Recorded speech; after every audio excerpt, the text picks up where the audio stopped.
Episode की शुरुआत में बानाज़ा बोलता है कि तुम्हारी मदद के लिए शुक्रिया। तो वो डेमी ह्यूमन बोलता है कि बानाज़ा तुम्हारे आखिरकार हाथों में क्या है। बानाज़ा बोलता है कि तुम जाकर कुछ खा क्यों नहीं लेते, लो थोड़े से पैसे ले लो। तो दूर खड़े हुए आदमी बानाज़ा को देखकर बोलते हैं कि देखो वो डेमी ह्यूमन को पैसे दे रहा है, इसमें कुछ तो गड़बड़ लगती है। वो डेमी ह्यूमन बोलता है कि मैं समझता हूँ, लेकिन हम डेमी ह्यूमन्स हैं। तो बानाज़ा बोलता है कि क्या बात है, तुम पैसे क्यों नहीं ले सकते, मैं तुम्हारी इतनी तो मदद कर ही सकता हूँ, आखिरकार तुमने मेरी इतनी मदद की है। और बानाज़ा के हाथ में पैसे रख देता है। पीछे से क्वीन आकर बोलती है कि अगर एक बार बानाज़ा ने फैसला ले लिया तो उसे कोई नहीं बदल सकता, तो तुम्हें जाकर कुछ खा लेना चाहिए। तो वो डेमी ह्यूमन बोलता है कि अगर ऐसी बात है फिर तो मैं इनकार नहीं करूँगा, और अपने सारे डेमी ह्यूमन साथी के साथ खाना खाने के लिए निकल जाता है। उन डेमी ह्यूमन के जाने के बाद सभी आदमी बानाज़ा को बेकार नज़र से देख रहे होते हैं। तो बानाज़ा बोलता है कि काश इंसान और डेमी ह्यूमन साथ मिलकर नहीं रह सकते क्या। तो क्वीन बोलती है कि हाँ, पर ऐसा कैपिटल में बहुत कम लोग ही सोचते हैं। तभी हमारा बानाज़ा गायब हो जाता है और एक जगह पे आ जाता है। बानाज़ा बोलता है कि यहाँ मैं क्यों आ गया हूँ। तो एक राजा बोलते हैं कि क्लाउड के मैजिकल किंगडम में तुम्हारा स्वागत है हीरो। वो बोलता है कि यहाँ पे क्या हो रहा है, और हीरो लगता है शायद आपने मुझे गलत बंदे को चुन लिया है। तो वो राज्य बोलता है कि डार्क हीरो से लंबी लड़ाई को ख़त्म करने के लिए हम पुरानी परंपरा के अनुसार दूसरी दुनियाओं से हीरोज़ को बुलाते हैं। तो बानाज़ा बोलता है कि लेकिन मैं तो एक आम व्यक्ति हूँ और मैं एक व्यापारी हूँ, मेरा नाम है बन। समन करने वाला बंदा बोलता है कि अब हम तुम्हारी ताकत को चेक करेंगे। एक लड़की बानज़ा के पास आती है और बोलती है कि इस पे हाथ रखो। बानज़ा उस पर जैसे ही हाथ रखता है वो लड़की बहुत ज़्यादा हैरान हो जाती है और बोलती है कि इसके पास कोई डिवाइन रिवलेशन नहीं है। तो बानज़ा बोलता है कि मैंने तो आपको पहले ही कहा था कि मैं एक आम आदमी हूँ और एक व्यापारी हूँ। ये चीज़ देखकर आसपास के लोग बोलते हैं कि हमें एक और निराशा और असफलता मिल गई। तो बानज़ा बोलता है कि अगर आप इतने निराश हो तो कोई बात नहीं, मुझे मेरी दुनिया में वापस भेज दो। तभी एक और हीरो समन किया जाता है और उसके स्टैट्स बहुत ज़्यादा अच्छे होते हैं, इसलिए सब बानज़ा को छोड़कर उसके पास चले जाते हैं। वो हीरो बानज़ा के स्टैट्स देखकर समझ जाता है कि बानज़ा के पास कोई पावर नहीं है। तो घमंड से अपने मन में बोलता है कि अब इस दुनिया को बचाने की जिम्मेदारी तो मेरी है। बानज़ा अकेला होता है और सोच रहा होता है कि क्लाउड के मैजिकल किंगडम, मैंने तो कभी इसके बारे में नहीं सुना, क्या सच में एक दूसरी दुनिया है। जो भी हो, मुझे अपनी दुनिया में वापस लौटने का रास्ता ढूंढना ही होगा। अब अगले दिन का सीन दिखाया जाता है जहाँ पे बानज़ा को ज़बरदस्ती कहीं पे भेजा जा रहा होता है। तो बानज़ा बोलता है कि मुझे ये सब क्यों सहना पड़ रहा है। तब उसे थोड़े पहले का सीन दिखाया जाता है जहाँ पे राजा का सेवक बोलता है कि तुम्हें बुलाने वाले द्वार अब बंद हो चुके हैं और उसे खोलना बहुत सा मुश्किल है। तो बानज़ा बोलता है कि फिर मेरा क्या होगा। तो राजा का सेवक बोलता है कि ये हमारी नाकामी है कि हम तुम्हें तुम्हारी दुनिया में वापस नहीं भेज सकते, इसलिए तुम्हें खास परमिशन दी जाएगी ड्वेल द फॉरेस्ट में रह। वापस सीन प्रेजेंट में आ जाता है तो बानाज़ा गाड़ी चलाने वाले से बात करने की कोशिश करता है, लेकिन वो गाड़ी चलाने वाला बोलता है कि माफ़ करना, लेकिन मुझे बोल रखा है कि मैं आपसे बात नहीं कर सकता हूँ। तो बानाज़ा बोलता है कि अरे यार, मैं इतनी दूर देश से यहाँ पर आया हूँ, मुझे इस देश के बारे में कुछ भी नहीं पता, और क्या तुम मुझे ट्वेल्व फॉरेस्ट के बारे में कुछ बता सकते हो। तो वो गाड़ी चलाने वाला बोलता है कि बस बात खत्म, और वो 25 दिन के बाद फाइनली ट्वेल्व फॉरेस्ट में पहुंच जाते हैं।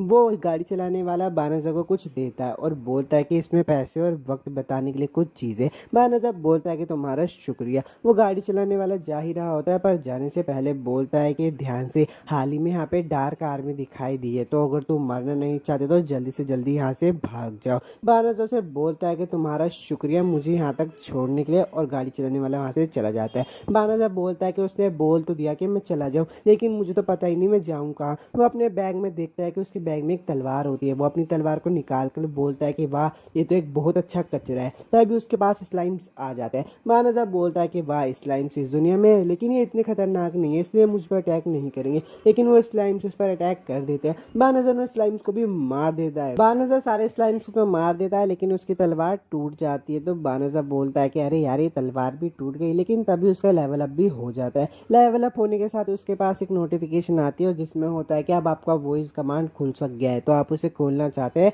तो बानाज़ा बोलता है कि हाँ यार, कोई तो मेरे पास बात करने के लिए होगा। तो वॉइस कमांड को वो खोल देता है। वॉइस कमांड बोलती है कि लेवल अप बढ़ने के साथ आपके नए स्पेल्स खुल चुके हैं, तो अगर आपको उसे इस्तेमाल करना है तो आप उन्हें इस्तेमाल कर सकते हो। वैसे आपके बैग में एक तरीके के जादू लगाया गया है जिससे आप पर सभी मोस्टर्स हमला करेंगे और आप बहुत ज़्यादा कमज़ोर फील करोगे। तो बानाज़ा मन में बोलता है कि अच्छा, तभी वो स्लाइम्स मेरे पे हमला कर रहे थे और मैं इतना कमज़ोर कमज़ोर क्यों फील कर रहा था। वो वॉइस कमांड बोलती है कि अगर आप चाहेंगे तो मैं आपके बैग से मैजिक स्पेल हटा दूंगी। तो बानाज़ा बोलता है कि ठीक है हटा दो।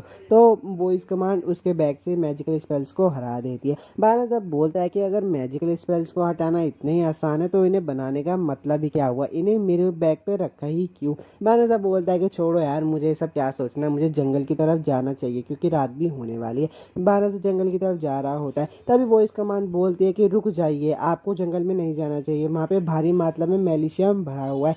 तो बानाज़ा बोलता है मेलिशियम ये क्या होता है। वॉइस कमांड उसे बताता है कि मेलिशियम डीमंस के फैलाया द्वारा गई एक तरह सी गैस है जो इंसानों के लिए बहुत ज़्यादा खतरनाक होती है। अगर आप चाहते हैं तो मैं आपके लिए पूरी गैस को हटा दूंगी। तो बानाज़ा बोलता है वेल, अगर तुम ऐसा कर सकती हो तो तुम पूरी गैस को साफ कर दो। वो इस कमांड सारी गैस को साफ कर देती है। तभी बानाज़ा देखता है कि उसका लेवल अप हो गया और एक नहीं बहुत सारे लेवल अप हो जाते हैं। अब किंगडम का सीन दिखाया जाता है। राजा का नौकर उसके पास आकर बोलता है कि माफ कीजिएगा लेकिन अभी हमने अल्टीमेट होली मैजिक प्यूरिफिकेशन का इस्तेमाल करते हुए देखा है। तो राजा बोलता है कि ये जरूर मेरे हीरो ने ही करा होगा, मैंने उसे चुनकर बहुत अच्छा काम किया, अभी वो आया और अभी उसने इतने बड़े मैजिक का इस्तेमाल कर लिया। तो राजा का नौकर बोलता है कि जहाँ हीरो गया है ये मैजिक वहाँ इस्तेमाल नहीं हुआ, ये तो ड्वेल्स फॉरेस्ट की तरफ इस्तेमाल हुआ है। अब बानाज़ा का सीन दिखाया जाता है। बानाज़ा बोलता है कि यार मैंने तो किसी मॉन्स्टर को भी नहीं मारा तब भी मेरा इतना जल्दी लेवल हो गया।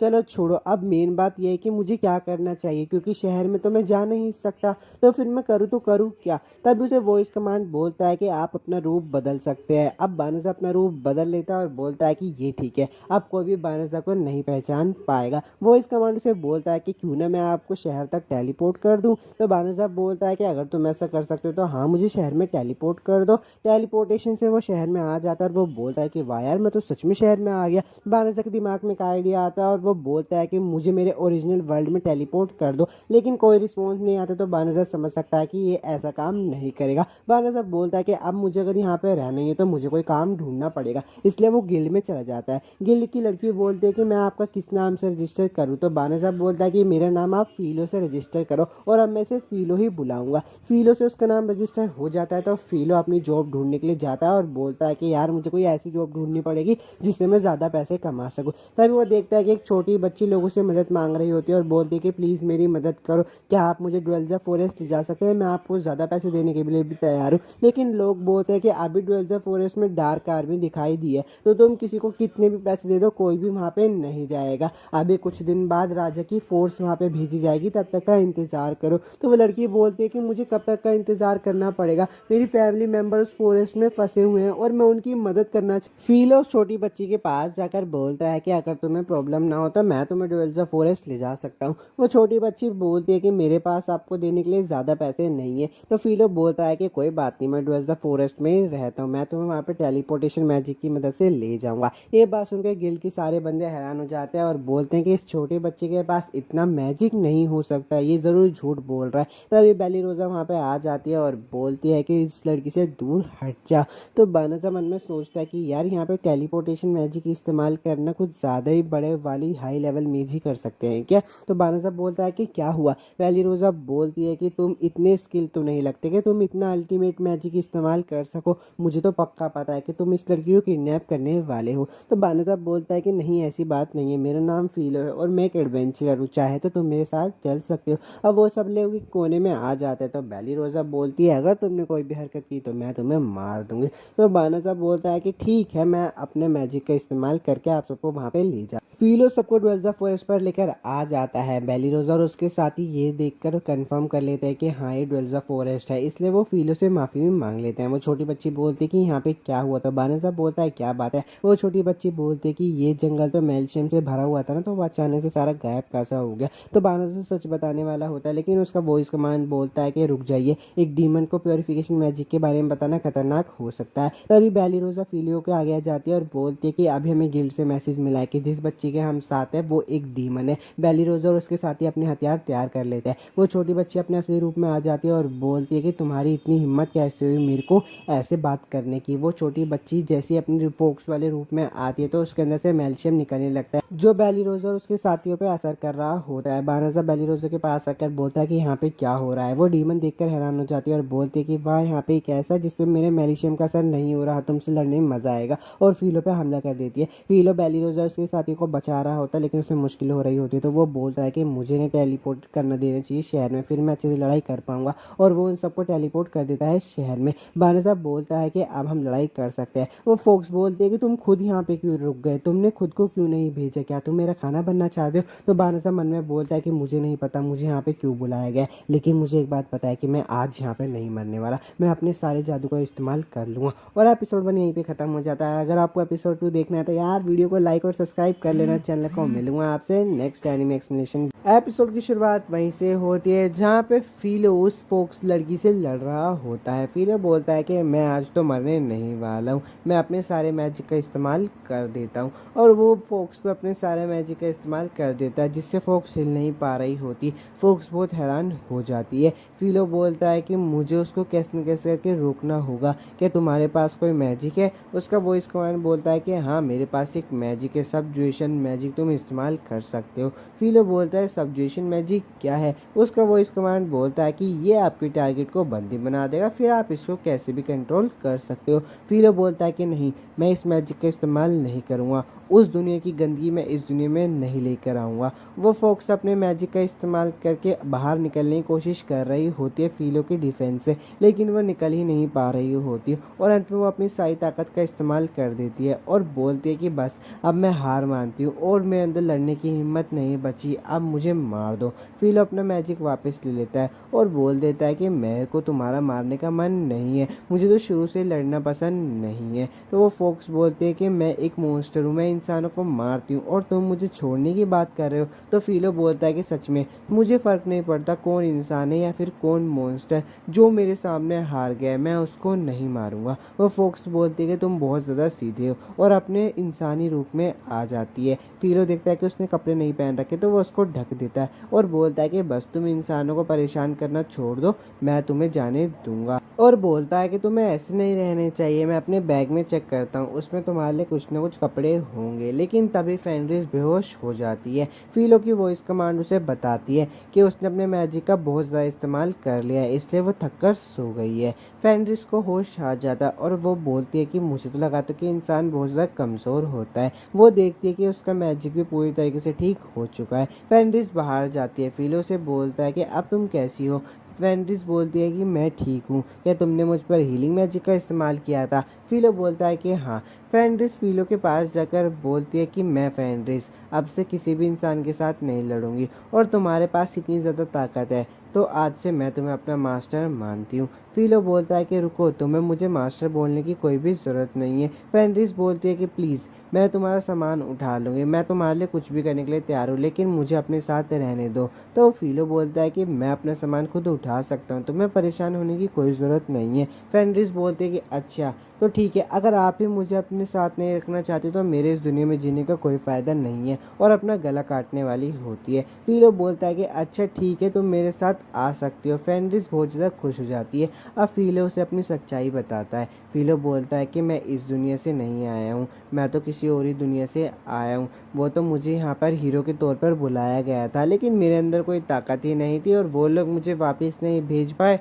तो उन्होंने मुझे इस जंगल में भेज दिया। और वो उसे अपना असली चेहरा भी दिखाता है। फीलो बोलता है कि मैंने अपने चेहरे को छुपा रखा है क्योंकि राजा के लोग मुझे ढूंढ रहे हैं। मुझे तो पता भी नहीं कि मेरा अगला कदम क्या होना चाहिए या फिर मुझे कहाँ जाना चाहिए। अगर तुम मेरे साथ आओगी तो सिर्फ तुम्हें मुश्किलें ही मिलेगी, तुम्हें मेरे साथ नहीं आना चाहिए, मेरा रास्ता बहुत मुश्किलों से भरा हुआ है। तो फेनरिस बोलती है कि मैंने सोच लिया है, मुझे इन सब चीज़ों से कोई फ़र्क नहीं पड़ता, इसलिए प्लीज़ अब मुझे अपने साथ आने दो। अब नकली हीरो का सीन दिखाया जाता है जो कि गुस्से में होकर बोलता है कि यार भी सब क्या हो रहा है, मैं 1 महीने से प्रैक्टिस करूं लेकिन मेरी ताकत बढ़ ही नहीं रही है, मैं सिर्फ इंसान और कमज़ोर मैजिकल बी से लड़ सकता हूं, लेकिन कोई ताकतवर जानवर के खिलाफ मेरा कोई चांस नहीं है। तभी वहाँ पे सूर्या आ जाती है। नकली हीरो बोलता है कि माफ़ करना, मैंने तुम्हें इंतज़ार करवाया। तो सूर्या बोलती है कि कोई बात नहीं, आपको माफ़ी मांगने की कोई ज़रूरत नहीं है, इंतज़ार तो मुझे आपका करना चाहिए, मैं आपकी नौकर जो हूँ।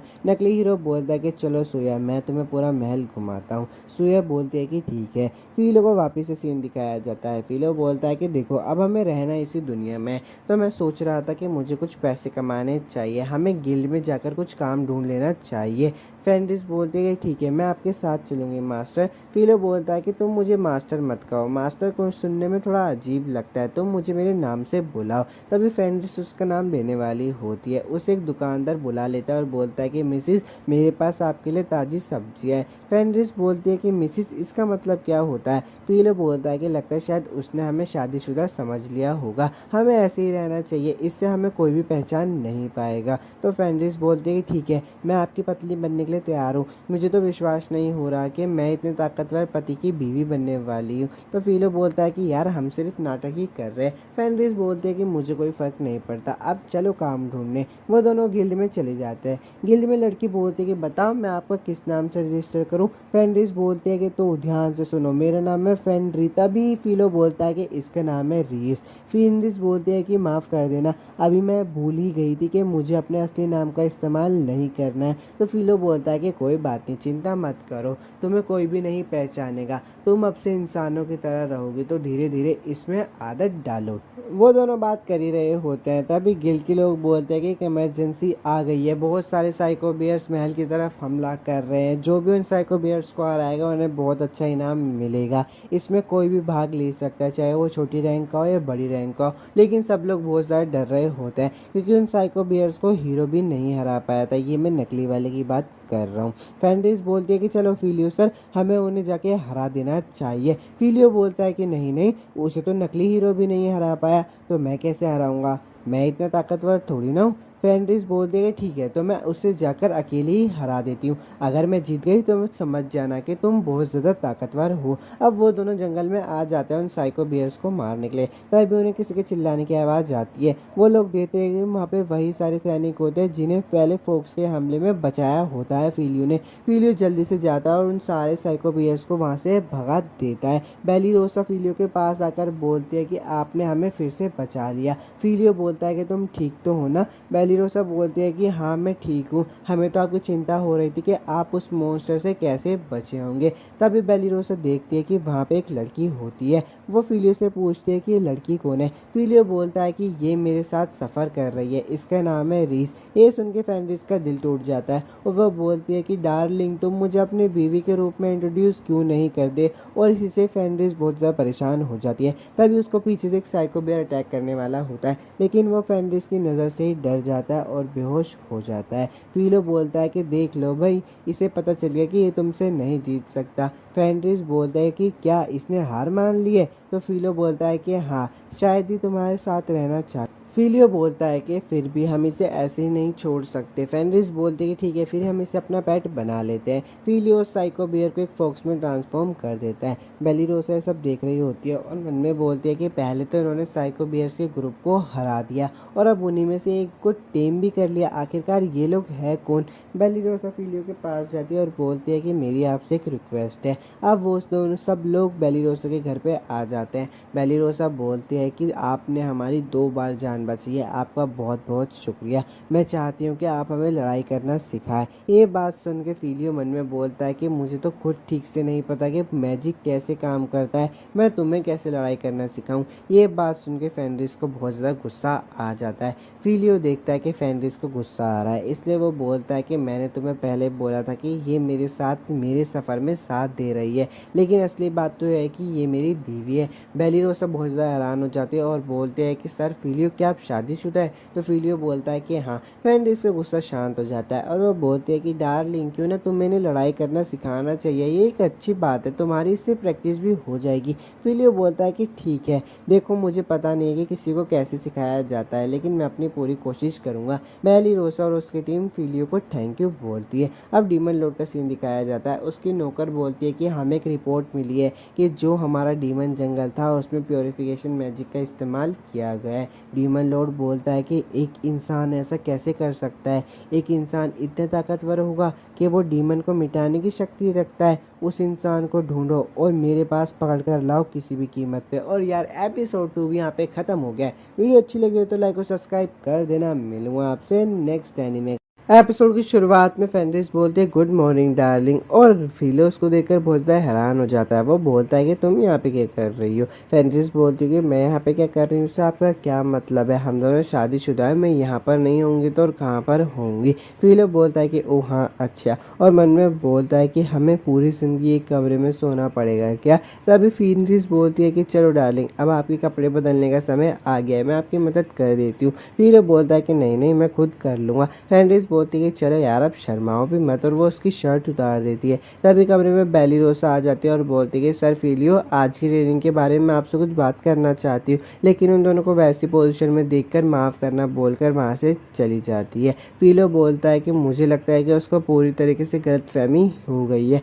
फेनरिस ही करती है। अब सीन बदल जाता है और उनकी ट्रेनिंग का सीन दिखाया जाता है जहाँ पे वो लोग बहुत ख़राब ट्रेनिंग कर रहे होते हैं और ट्रेनिंग करने के बाद अपने नए कमरे में आ जाते हैं। सभी अपने नए कमरे को देखकर बहुत खुश होते हैं। बेलिरोसा बोलती है क्या हम इसे सच में ले सकते हैं। फिलो बोलता है कि हाँ हाँ तुम बिल्कुल ले सकते हो, हमने जो साइको बियर्स को मारा था उसके बदले में मैंने उनसे रूम ले लिया है। मुझे पता है कि ट्रेनिंग लंबी चलने वाली है, इसलिए मैं तुम लोगों को ज़मीन पर तो नहीं सुला सकता ना। तभी वहाँ पे फेनरिस आ जाती है और बोलती है कि डार्लिंग मैंने सबके लिए खाना तैयार कर दिया है। फिलो उसके खाने को देखकर बोलता है कि ये क्या है। फेनरिस बोलते हैं कि हमने जो आज सुअरों को मारा था ये उनका अच्छा गोश्त है। तो फिलो बोलता है कि तुम्हें नहीं लगता कि यार इसे थोड़ा सा पकाना चाहिए तब जाके ज़्यादा अच्छा होगा। तो फेनरिस बोलती है ठीक है मैं इसे अभी पका कर लाती हूँ। फिलो बोलता है कि कोई बात नहीं इसके आगे मैं संभाल लूँगा। बेलिरोसा बोलती है कि मैं भी तुम्हारी मदद करती हूँ। उसके बाद वो दोनों खाना बना देते हैं और वो खाना सबको ही बहुत टेस्टी लग रहा होता है। सभी लोग खाना खा रहे होते हैं और फेनरिस को जलन हो रही होती है क्योंकि फिलो बार बार बोल रहा होता है कि खाना बनाने में बेलिरोसा ने मेरी मदद की। तो फेनरिस बोलते हैं कि अगली बार मैं भी आप सब लोगों के लिए खाना बनाऊंगी। ये बात सुनकर फिलो बोलता है कि वाह फिर तो मुझे उसका बेसब्री से इंतजार है। अब गिल का सीन दिखाया जाता है। फिलो और फेनरिस वापस से बहुत सारे साइको बियर को मार के लाते हैं। ये सब देखकर वहाँ के आसपास के लोग बोलते हैं कि यार ये इतने सारे साइको बियर्स कैसे मार लेते हैं। तभी फेनरिस फिलो को बोलती है कि क्या मैं थोड़ी देर शहर घूम सकती हूँ जब तक वो हमारे मारे हुए सुअर की जांच कर रहे हैं। तो फिलो बोलता है कि हाँ हाँ क्यों नहीं, तुम कहो तो मैं भी तुम्हारे साथ चलूं। तो फेनरिस बोलती है कि नहीं मुझे कुछ पर्सनल काम से जाना है। तभी गिल्ड का मास्टर लियोलिथ वहाँ पे आ जाता है और बोलता है कि फिलो मास्टर क्या मैं आपसे 2 मिनट के लिए बात कर सकता हूँ। फिलो बोलता है फेनरिस को कि देखो मैं यहाँ पे तुम्हारा इंतज़ार कर रहा हूँ जब तक हमारे मारे हुए सुअर की जांच हो रही है। फेनरिस वहाँ से चली जाती है और लियोलिथ और फिलो बात कर रहे होते हैं। लियोलिथ बोलता है कि मुझे गुजारिश मिली है, किंग ने कहा है कि तुम अपनी इतनी ज़्यादा ताकत हीरो की सेवा में लगाओ। किंग ने तो और ये भी कहा है कि अगर तुम्हारी ताकत का सही इस्तेमाल होता है तो वो तुम्हें एक सम्मानित नाइट बनाएंगे। मुझे तो बहुत ज़्यादा हैरानी होती है कि तुम जैसे ए रैंक के एडवेंचरर इतने बड़े मॉन्स्टर को अकेले ही एक साथ मार देते हो, और ख़ास बात तो ये बात है कि तुम बस 2 ही लोग हो। अरे मैं एक बात बताता हूँ कि तुम्हें ऐसा ऑफर वापस नहीं मिलने वाला, तो इसमें ध्यान से सोचना। फिलो बोलता है कि माफ़ करना लेकिन मुझे इस ऑफर में कोई दिलचस्पी नहीं है, और ये बोलकर वहाँ से चला जाता है। फेनरिस भी वहाँ पे आ जाती है और बोलती है कि चलो डार्लिंग अब हम घर पे चलते हैं। फिर उसकी हालत को देखकर बोलता है कि क्या बात है फेनरिस, क्या तुम पे किसी जानवर ने हमला किया है। तो फेनरिस बोलती है कि नहीं नहीं, और मन में बोलती है कि यार मैंने सोचा नहीं था कि खाना पकाना भी इतना मुश्किल हो सकता है। तभी उस नकली हीरो का सीन दिखाया जाता है। वो बोलता है कि क्या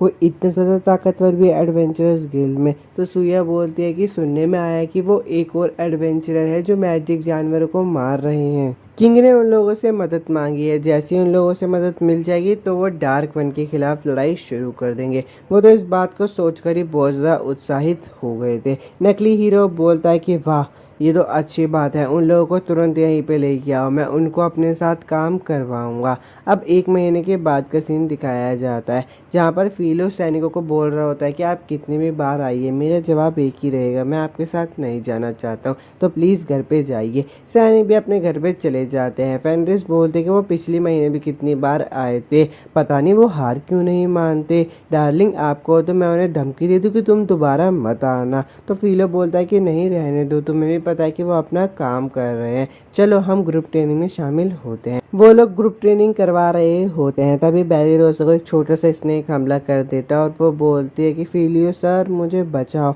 लेकिन पीछे से फेनरिस आके उस कीड़े को मार देती है और बोलती है कि मेरे पति को बहलाने के लिए कमज़ोर दिखना अच्छी चाल थी। तो बेलिरोसा के बोलती है कि तुम ये क्या कह रहे हो। अब रात का सीन दिखाया जाता है जहाँ पे रेस ने सारा खाना बनाया होता है और उसने बहुत टेस्टी खाना बनाया होता है कि सब उसकी तारीफ कर रहे होते हैं। तो फिलो बोलता है कि तुमने ये कहाँ से सीखा। फेनरिस बोलती है कि जब जब तुम गिल्ड जाया करते थे तो मैं पकाने की क्लासेस में जाया करती थी। पहले तो मुझे खाना बनाना सिर्फ बेकार लगता था, लेकिन फिर मुझे बाद में बहुत अच्छा लगने लगा। बहुत अजीब बात है ना, पहले सिर्फ मेरे को लड़ाई की ताकत ही खुश किया करती थी, लेकिन अब देखो खाना बनाना मुझे इतना अच्छा लगता है कि मुझे बहुत ज़्यादा खुश कर देता है। उसके बाद वहाँ पे उन्हें कोई दूर से देख रहा होता है और बोलता है कि यार ये तो हमारे यहाँ पे सबसे खतरनाक फाइटर हुआ करती थी, तो ये यहाँ पे ऐसे बनकर क्यों रह रही है। तभी पीछे से वहाँ पे फेनरिस आ जाती है और बोलती है कि तुम यहाँ पे क्या कर रही हो उल्यूमिनास। फेनरिस उल्यूमिनास को अंदर लेकर आ जाती है और वो लोग बहुत सारी बातें कर रहे होते हैं। उनकी बातों को बेलिरोसा और उसके दोस्त भी सुन रहे होते हैं। फिर बेलिरोसा बाहर आ जाती है और बोलती है कि माफ़ करना, हम घुसपैठिए नहीं बनना चाहते, लेकिन हमने फिर भी तुम्हारी बातें सुन ली। मैं यकीन नहीं कर सकती कि रीसी वो बदनाम फेनरिस है। फेनरिस वही लोमड़ी जिनकी शुरू में लड़ाई हुई। ओलिमिनास फिलो को देखकर मन में बोलती है कि ये आदमी डार्क वन के लिए खिलाफ खतरा हो सकता है। अब जबकि फेनरिस इसके साथ है तो मतलब है कि वो भी हमारी दुश्मन है, मुझे इन दोनों को यहीं पे ही मारना होगा। और वो फिलो को बोलती है कि क्या मैं तुम्हारे साथ नकली में एक 1v1 की फाइट कर सकती हूँ। पर फेनरिस उस पर गुस्सा हो जाती है और बोलती है कि पति आप इसके साथ बिल्कुल भी मत जाना, मुझे पता है कि आपको नकली लड़ाई के लिए लेके जा रही है, जिससे कि आपको यहीं पे ही मार दो। उनके बीच में थोड़ी सी लड़ाई भी होने लगती है, लेकिन फिर फिलो बोल देता है कि ठीक है मैं तुमसे लड़ाई करूंगा और वो उसको लड़ाई में बुरी तरीके से हरा भी देता है। ओलिमिनास वहाँ से चली जाती है। अब फिलो उन सभी लड़कियों से बात कर रहा होता है और बोलता है कि माफ़ करना, मैंने तुम्हें ये सब पहले नहीं बताया, मुझे सिर्फ ये लगा था कि अगर मैं तुम सब लोगों को पहले बताऊंगा तो इससे सिर्फ प्रॉब्लम सी क्रिएट होगी। अगर तुम चाहो तो तुम जाकर गिल को रिपोर्ट कर सकते हो। बेलिरोसा बोलते कि सर फिलियो सही कह रहे हैं, नाइट होने के मुताबिक हमें गिल को रिपोर्ट करना चाहिए, लेकिन मुझे उसकी ज़रूरत नहीं लगती क्योंकि मुझे पता है कि सर फिलियो हमारे बारे में कभी बुरा नहीं सोचेंगे और हम चारों ने फैसला ये भी करा है कि हम गिल को इस बारे में रिपोर्ट नहीं करेंगे। तभी वो लोग बैठकर बात कर ही रहे होते हैं। वहाँ पे ओलिमिनास आ जाती है अपने ड्रैगन्स के साथ और बोलते हैं कि कल रात जो तुमने मुझे दावत दी थी मैं उसका शुक्रिया अदा करना आई हूँ, और उन ड्रैगन्स के साथ उन पर हमला कर देती है। फिलो अपनी ताकत का इस्तेमाल करता है और एक ही झटके में सारे ड्रैगन्स को धरती पे गिरा देता है। ओलिमिनास बोलते हैं कि डार्क वन के सबसे ताकतवर ड्रैगन्स एक ही पल में मिट्टी में मिल गए, बाकी ड्रैगन्स उसे छोड़ के भाग जाते हैं। ओलिमिनास बोलते हैं कि मुझे कहाँ छोड़ कर जा रहे हो, मुझे भी अपने साथ लेकर जाओ। तभी बेलिरोसा की दोस्त बोलते हैं कि यार अगर मैं अपनी खेती करने वाले टूल उस पर फेंक देती और वो ड्रैगन को लग जाता तो यार मुझे ड्रैगन स्लेयर का टाइटल भी मिल जाता। फिलो बोलता है कि ठीक है अपने हथियार को हवा में फेंको, और वो फेंकने पर उसकी स्पीड को बहुत तेज कर देता है जो कि ड्रैगन के मुंह को फाड़ देती है। और वो लड़की जाकर देखती तो उसके पास ड्रैगन स्लेयर का टाइटल होता है। बाद में बेलिरोसा और उसके दोस्त भी फिलो को बोलते हैं कि हमें भी चाहिए, हमें भी चाहिए, लेकिन फिलो बोलता है कि ड्रैगन्स तो पहले ही भाग गए हैं। एपिसोड 3 तो यहीं पे खत्म होता है। अगर आपको वीडियो अच्छी लगे तो लाइक और सब्सक्राइब जरूर कर देना। मिलता हूँ आपसे अगली वीडियो में। एपिसोड की शुरुआत में फिलो बोलता है कि मैंने यहाँ पे मैजिक बैरियर लगा दिया है, अब कोई मॉन्स्टर आएगा तो मुझे पता चल जाएगा। रीस बोलती है कि अगर वो बिल्ली वापस आती है तो इस बार तो मैं ही उसे मारकर भगा दूंगी। फिलो बोलता है कि अच्छा ठीक है अब चलो घर चलते हैं। रीस बोलती है ठीक है चलो चलते हैं।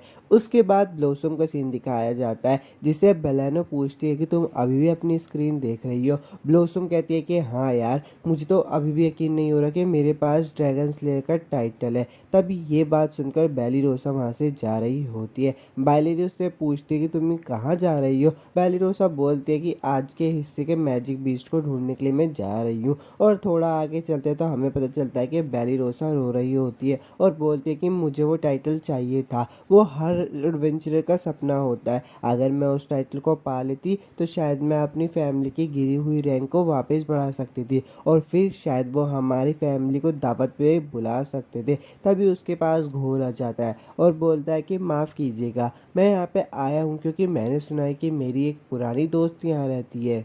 क्या तुम्हें पता है इस बारे में? तो बेली रोसा बोलते हैं कि हाँ, मुझे अच्छे से पता है। क्या वो तुम्हारे पुराने दोस्त सर्फिलियो या फिर उनकी पत्नी में से कोई है? तो घोल बोलता है कि उनकी पत्नी।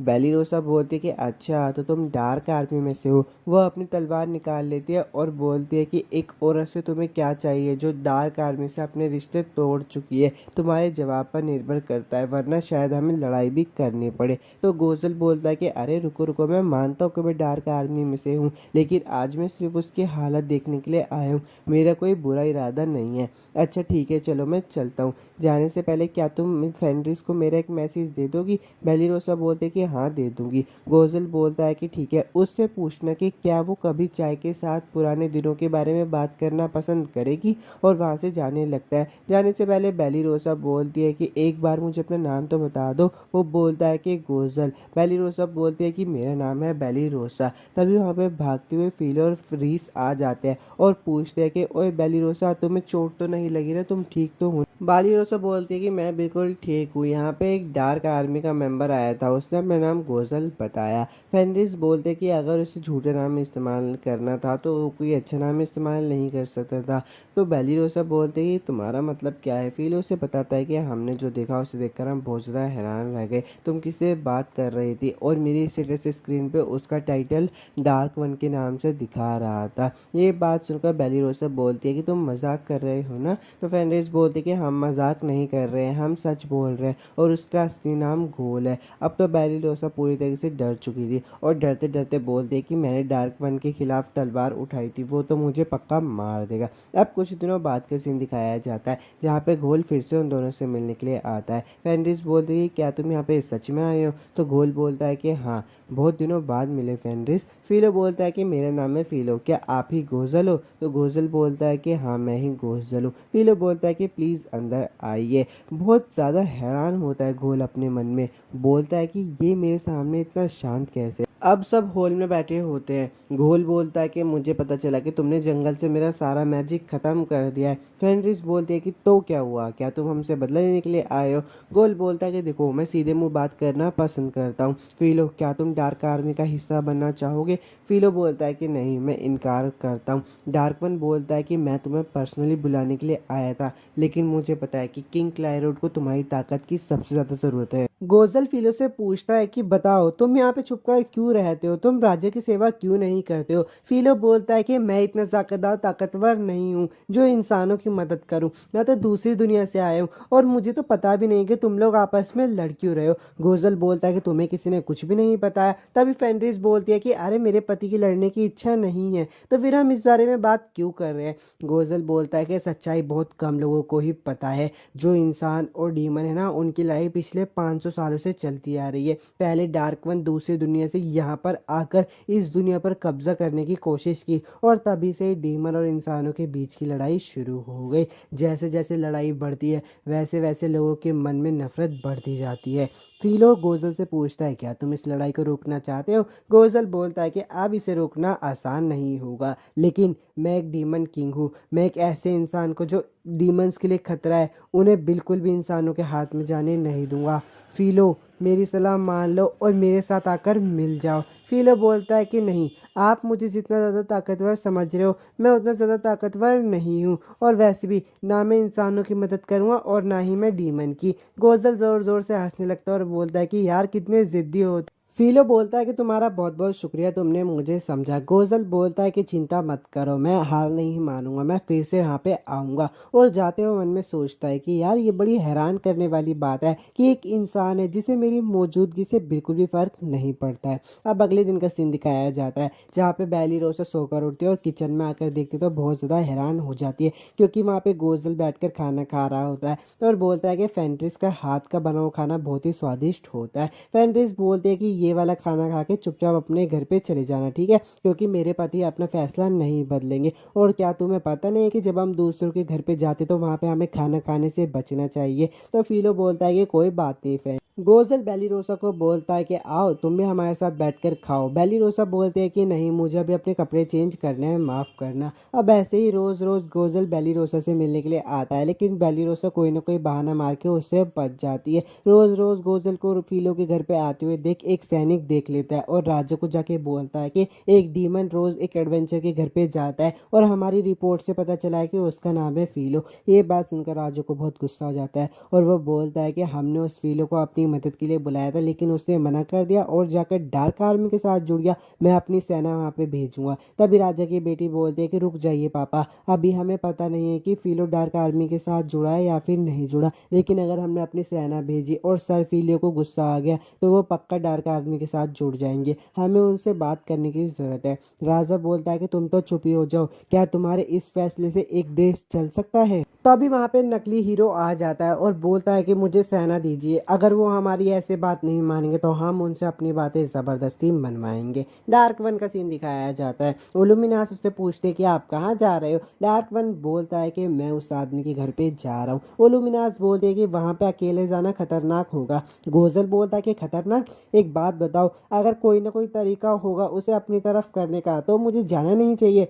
इल्यूमिनास बोलते कि हाँ, मैं आपकी बात से सहमत हूँ। फेनरिस और फीलो का सीन दिखाया जाता है। फेनरिस बोलते हैं कि क्या आप डार्क वन के खिलाफ इसलिए नहीं लड़ रहे क्योंकि मैं आपके साथ हूँ? तो फीलो बोलता है कि नहीं, ऐसी बात नहीं है। फेनरिस बोलते हैं कि ये बात सच है ना, क्योंकि मुझे पता है कि आप बहुत ज़्यादा दयालु हो, शायद आपको मेरी फिक्र हो। तो फीलो बोलता है कि तुम मुझे जितना ज़्यादा दयालु समझती हो, मैं उतना भी दयालु नहीं हूँ। अब जबकि मेरे पास इतनी ज़्यादा ताकत है तो मैं फालतू की लड़ाई नहीं करना चाहता।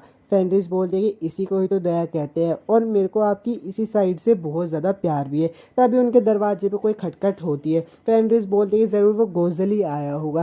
फीलो बोलता है कि नहीं यार, लेकिन मेरे मैजिक सर्कल में तो कोई भी डीमन डिटेक्ट नहीं हुआ। वो लोग बाहर जाकर देखते तो वहाँ पे नकली हीरो होता है और वो फीलो को देखकर बोलता है क्या तुम ही हो फीलो एडवेंचर? फीलो बोलता है कि हाँ, मैं ही हूँ। फेनरिस फीलो को बोलती है कि बताइए डार्लिंग, क्या मैं इन्हें वापस भगा दूँ? फीलो बोलती है कि रुक जाओ, इनकी बात सुनकर देखते हैं। नकली हीरो बोलता है कि तुम सोच रहे हो कि हम यहाँ पर क्यों आए हैं, हाल ही में तुम्हें डार्क आर्मी के संपर्क में देखा गया है। नकली हीरो बोलता है कि मेरे पास तुम्हारे लिए एक ऑफर है, या तो तुम मेरे साथ मिल जाओ और डार्क आर्मी को खत्म करने में साथ दो, वरना मैं तुम्हारा गला काट दूंगा डार्क आर्मी का साथ देने के लिए। बताओ मुझे तुम क्या करना चाहते हो? फीलो बोलता है कि माफ करना, आप सब लोगों को इतनी परेशानी उठा के यहाँ पर आना पड़ा, लेकिन ना तो मैं डार्क आर्मी का साथ देना चाहता हूँ ना ही आप लोग। तो नकली हीरो बोलता है कि इसका मतलब तुम हमारे साथ देशद्रोह करना चाहते हो? फीलो बोलता है कि नहीं यार, मैंने तो ऐसा नहीं कहा। नकली हीरो बोल रहा है कि मैंने सुना था कि तुम्हारे साथ कुछ लोग काम कर रहे हैं, तो जो तुम्हारे पीछे खड़े हैं ये वही लोग होंगे।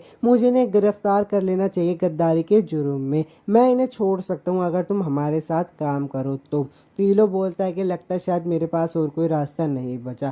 फेनरिस उससे पूछते कि आप क्या करने वाले हो डार्लिंग? तो फीलो बोलता है कि मैं बेलिरोसा और बाकी नाइट्स के लिए मुश्किल नहीं खड़ी करना चाहता और मेरे पास कोई ऑप्शन भी नहीं है, क्योंकि मैं यहाँ पे लड़ना भी नहीं चाहता। फीलो टेलीपोर्टेशन का इस्तेमाल करता है और अपने साथ पूरे घर को भी टेलीपोर्ट कर लेता है। ये देखकर नकली हीरो का तो मुंह खुला का खुला रह जाता है। उसके सैनिक बोलता है कि उसने ऐसा कैसे किया, इतने लार्ज स्केल में टेलीपोर्टेशन करना तो बहुत ही नामुमकिन है। उसके बाद पीछे से उसके सैनिक चिल्लाने लगते हैं कि हीरो सुनिए, ये वही डीमन है जो फीलो से मिलने आया करता था। नकली हीरो बोलता है कि चलो इसे मार गिराते हैं। गोज़ल जब वहाँ की सिचुएशन को देखता है तो उसे बहुत गुस्सा आ जाता है और बोलता है कि अच्छा, तो ये तुम्हारा प्लान था। वो इल्यूमिनास को मैसेज भेज देता है और बोलता है कि सारी सेना लेकर जल्दी यहाँ पर पहुंचो, अब हम दिखाते हैं कि डीमन क्या कर सकते हैं। फीलो का सीन दिखाया जाता है। बेलिरोसा बोलते हैं कि वाह, पूरे घर के साथ खेत भी सही सलामत यहाँ पर आ गया। बायलेरी बोलते हैं कि अब तो हमें डार्क वन भी ढूंढ नहीं पाएंगे।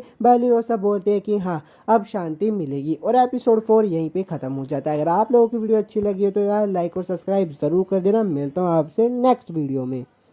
एपिसोड की शुरुआत में दिखाया जाता है कि डीमंस ने राज्य पे हमला कर दिया है और एक सैनिक राजा के पास जाकर बोलता है कि डार्क आर्मी की सेना हमारे सारे मैजिक बैरियर्स को धीरे धीरे तोड़ रही है। राजा बोलता है कि हीरो कहाँ है? वो सैनिक बोलता है कि वो फिर से साउथ किले में जाकर छुप गया है। राजा बोलता है कि ठीक है, उसे बाहर निकालो। वहाँ पे एक जादूगर होता है और वो बोलता है कि महाराज, हमें जल्दी से सारे जादूगर को इकट्ठा कर लेना चाहिए और प्योरिफिकेशन मैजिक का इस्तेमाल करना चाहिए। सेनापति बोलता है कि अब हम हीरो के ऊपर निर्भर नहीं रह सकते हैं। अगर इन्होंने उत्तरी किले को तोड़ दिया तो हमारे पास कोई मौका नहीं बचेगा। राजा मान जाता है प्योरिफिकेशन मैजिक के लिए। डार्क आर्मी का सीन दिखाया जाता है। गोल बोलता है कि इल्यूमिनास चलो अब पीछे हट जाते हैं। इल्यूमिनास बोलती है कि अरे हम तो अभी हमला करने वाले थे ना।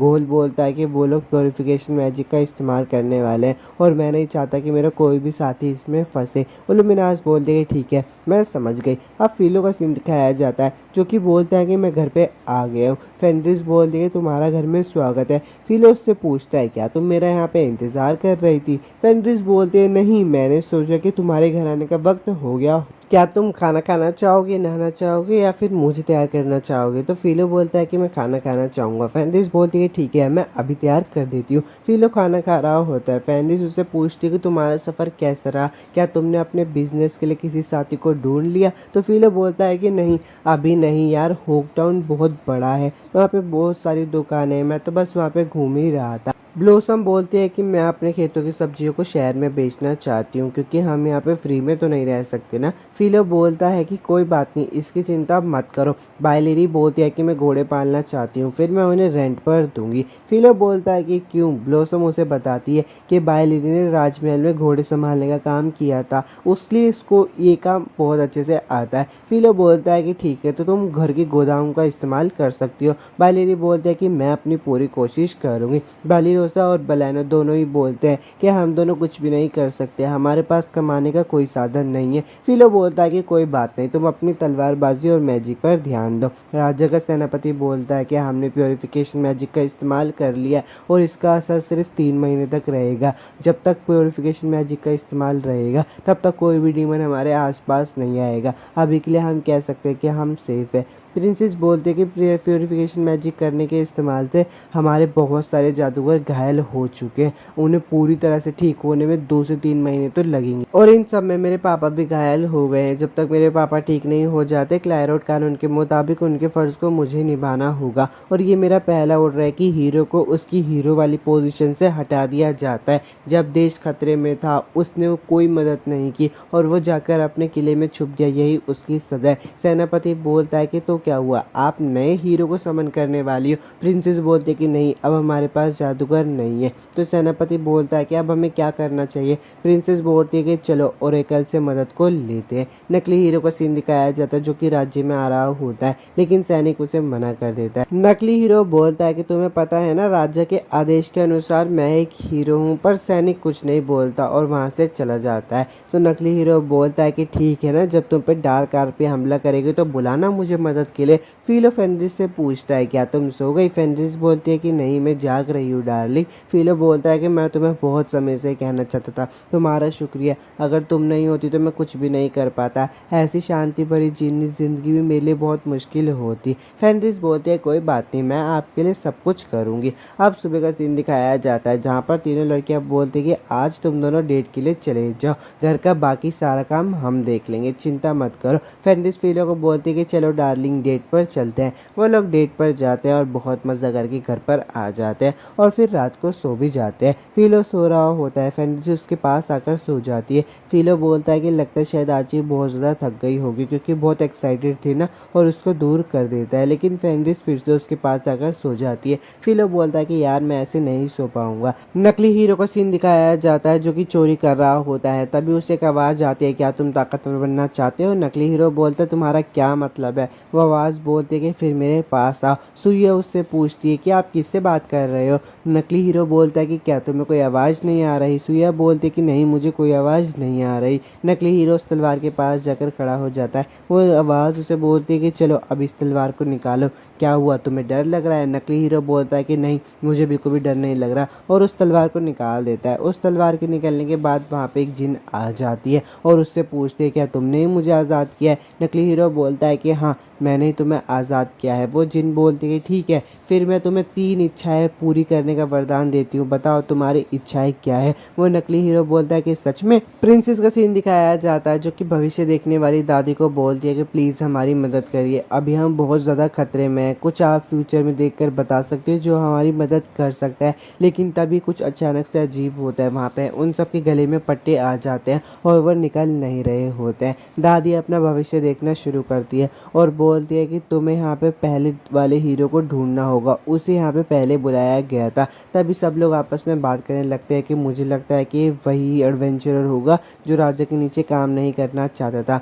वो दादी उन्हें बताती है कि वो अभी वेस्ट की तरफ में रह रहा है। सेनापति बोलता है कि ठीक है, हम सारी सेनाओं को इकट्ठी करते हैं और अभी उसके पास भेजते हैं। प्रिंसेस बोलती है कि हमारे पास अब सेना नहीं है, इसलिए मैं खुद उसके पास जाऊंगी। फीलो का सीन दिखाया जाता है जो कि शॉपिंग कर रहा होता है और फेंड्रिस और बेलिरोसा बाहर खड़े होकर बात कर रहे होते हैं। फेंड्रिस बोलती है कि मुझे लगता है कि डार्कवन तुम्हें पसंद करते हैं। ये बात सुनकर तो बेलिरोसा के उड़ जाते हैं। बेलिरोसा बोलते हैं क्या डार्कवन मुझे पसंद करता है। तभी वहाँ पे फेलो आ जाता है और बोलता है कि इंतज़ार करवाने के लिए तुम्हें माफ़ करना। फेंड्रिस उससे पूछती है क्या आपने ड्रैगन शील्ड को बेच दिया। फिलो बोलता है कि हाँ, उम्मीद से ज़्यादा महंगे बेच दिए। फिलो बेलिरोसा के पास जाता है। बेलिरोसा बोलती है कि जब मैं पहले नाइट थी तब मैं यहाँ पे आया करती थी, मुझे खुशी हुई कि तुम लोग खुश हो। फिलो बोलता है कि चलो ठीक है, फिर आप घर पे चलते। वो सब साथ में घर जा रहे होते हैं। फेंड्रिस बोलते हैं कि डार्लिंग मुझे तुम्हें काम करके देखकर अच्छा लगता है, लेकिन हम अब साथ में कम वक्त बिता पाएंगे। मैं चाहती हूँ कि हम ज़्यादा से ज़्यादा वक्त बिताएं जैसे मैंने कल तुम्हारे साथ बिताया था।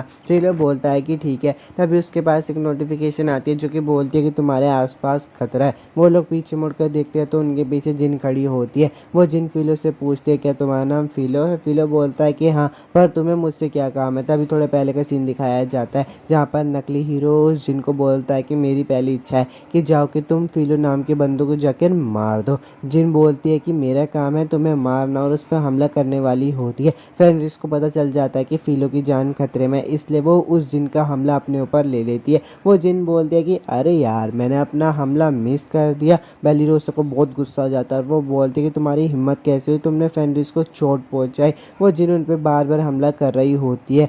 बेलिरोसा बोलते कि सर फिलियो अपने जादू का इस्तेमाल करो। फिलो अपने जादू का इस्तेमाल कर रहा होता है पर उस पर कोई असर नहीं हो रहा होता है। तभी एक नोटिफिकेशन आती है और बोलती कि चोट बहुत ज़्यादा गहरी है, हम इसे ठीक नहीं कर सकते। फिलो बहुत कोशिश कर रहा होता है लेकिन तब भी ठीक नहीं हो रहा होता और ऐसे ही जिन उन पर बहुत हमले कर रही होती है लेकिन उन हमलों का कोई असर नहीं होता।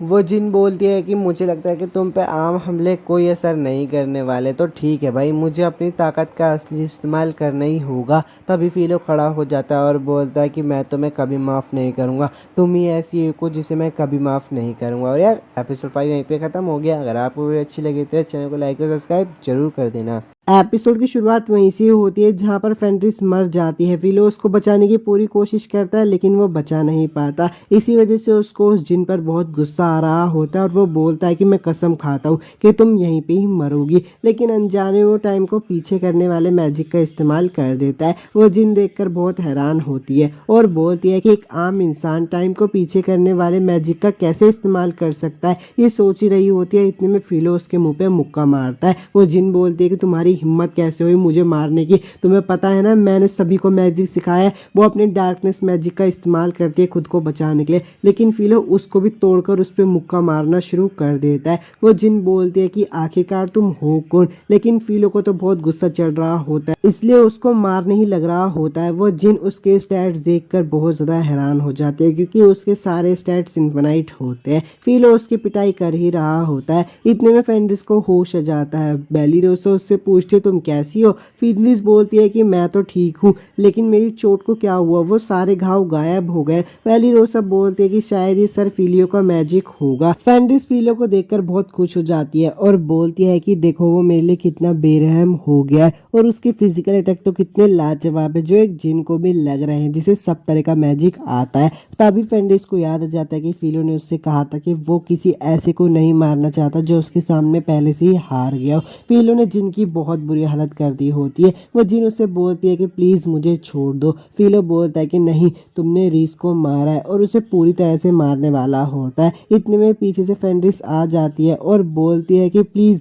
इसे मत मारो, तुम्हें ये नहीं करना चाहिए। मैं बहुत खुश हूँ कि तुम्हें मेरी इतनी ज़्यादा चिंता है, लेकिन याद करो तुमने मुझे छोड़ दिया था क्योंकि तुम किसी ऐसे को मारना नहीं चाहते जो पहले से ही हार गया हो। फीलो को होश आ जाता है और वो बोलता है कि रीस। फेनरिस बोलती है कि हाँ देखो मैं बिल्कुल ठीक हूँ। अब प्रिंसेस का सीन दिखाया जाता है जो कि अपने छोटे मोटे मैजिशियंस के साथ टेलीपोर्ट कर जाती है। वो देखती है कि उसके मैजिशियन की तबीयत बहुत ज़्यादा ख़राब है। वो अपने मैजिशियन से पूछती है क्या तुम ठीक हो। उसके मैजिशियन बोलते हैं कि हाँ हम ठीक है। प्रिंसेस बोलती है कि मुझे माफ़ कर देना, तुम्हारा मैजिक अभी लौटा है और मैंने तुमसे टेलीपोर्टेशन मैजिक का इस्तेमाल करवा दिया। वो जादूगर बोलते हैं कि कोई बात नहीं, अगर हमारे पास और मैजिक बचा हुआ होता तो हम आपको अपने साथ अगले गांव तक ले जाते। प्रिंसेस बोलती है कि ठीक है अब तुम बैठकर यहाँ पर रेस्ट करो। तभी वो लोग देखते हैं कि उनके गले का पट्टा टूट गया है। सैनिक बोलता है कि ये कैसे हो सकता है। प्रिंसेस बोलती है कि लगता है शायद डिजिन अपना वादा पूरा नहीं कर पाई।